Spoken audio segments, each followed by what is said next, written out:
Let me first introduce to you, then I will going to start in a minute, sir. Okay. Thank you. So, ladies and gentlemen, moving ahead, we have the privilege of having Mr. Shaun Hogan, who is an expert in type 3, 4 and 5 composite cylinder manufacturing from Henshaw Technology with us today in an online mode. He will enlighten us on the fascinating subject of type 3, type 4 and type 5 composite cylinder manufacturing technology. So I request you all to get ready to delve into the latest advancements in composite cylinder manufacturing techniques. We welcome you, sir. Okay, thank you very much. Thank you, sir. All right, is there a way for me to share the screen to see? I think in the Zoom there is an option of sharing the screen, sir. Oh, great.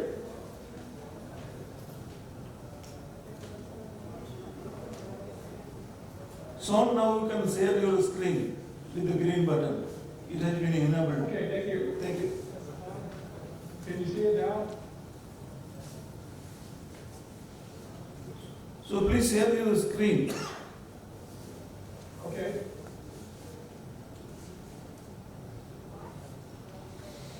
Share screen. Oh, just a minute. In the center there is a green button. You press that and then you get to below. Yeah, now it is visible. Thanks, Mr. Shaun. Okay, thank you very much. Yes, thank you, and it's nice to meet everybody. It's 4 o'clock in the morning here in America, so if I'm not fully making sense, then there's a reason for that. And my presentation today is on very thick 700 bar hydrogen composite pressure vessels. And then the adjustments you will need to make for design methods, material selection, and manufacturing processes.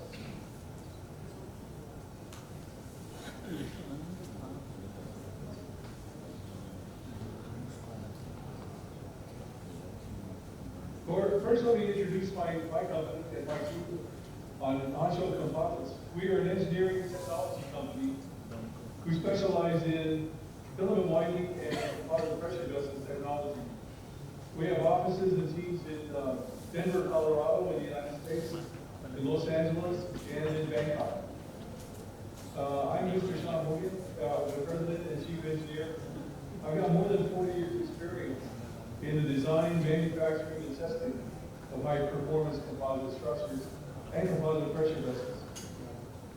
Everything from very low pressure type 4 LPG tanks and small tanks, firefighting breathing apparatus, up to very large composite pressure vessels, 2 meters diameter and 20 meters long. Product design and new factory startups are our specialty. And we really like to help develop new technology around the world. Henshaw has helped start more than 13 new CPV factories in 9 different countries, including the United States, England, Germany, Japan, Korea, China, Thailand, and Venezuela. So far, I haven't worked in India, although I worked on several projects with CNC techniques, and they do an excellent job with filament winding machines. More than 10 million composite pressure vessels have been built through Hensshaw's designs without a single field of failure. And type 2, type 3, and type 4 CPVs are our specialty.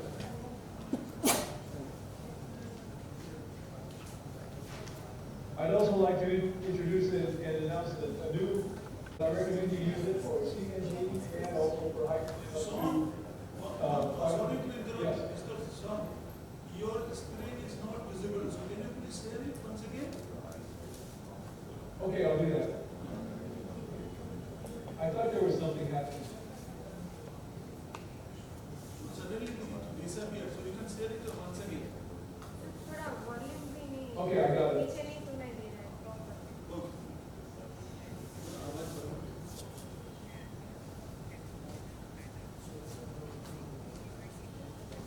Okay, can you see it now?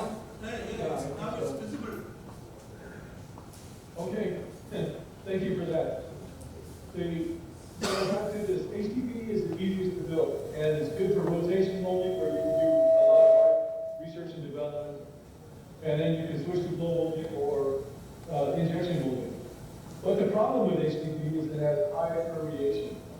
So it needs some help to pass the required limits. Nylons or polyamides, poly PA6 and PA12 have low permeation. However, they're very difficult to build sometimes in molding. Blow molding of the polyamides, because the viscosity is so low, that blow molding you're limited to about sometimes 2 meters length and even 1.5 meters length. Rotation molding is difficult because of the low permeation, the low viscosity. So PA6 and PA12, they meet what you need for your permeability. However, they're difficult to build and so require some time. Fortunately, if we do research, we find that the hydrogen permeation of CFRP cylinders plus aligners is better than test solely a polymer disc. So on the left side, we show the polyethylene, the polyethylene, EVOH, polyurethane, just as discs by themselves. And then the permeation testing, actually though, when they measure it with liner plus composite, we get better results. The required limit, please excuse my problem here, it should be the same level as the ground EIHP. So that should be moved down. But what this diagram on the right shows is that only the disc material of the liner has quite high permeation. However, when you line the composite wrap over it, then it reduces the permeation quite a bit. The problem is the only way you can do this testing to show what the composite does is to build it and then do the test, which is a 500-hour test. So it's quite time-consuming. However, it's worth doing because sometimes just looking at the coupons of the liner material by itself, everything. So I think our audience have benefited a lot about the insights that you have given it, and hopefully our industries are very much interested in interacting and collaborating with you, sir. So any questions from the audience, if anybody would like to?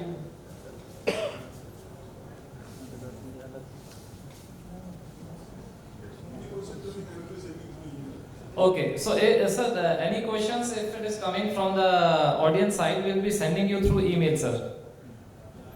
Okay, thank you very much. Okay, thank you once again, sir, for accepting our request. Thank you, sir. Thank you so much, sir. Okay, thank you. I hope to be in India soon and meet everybody. Yeah, sure, sir.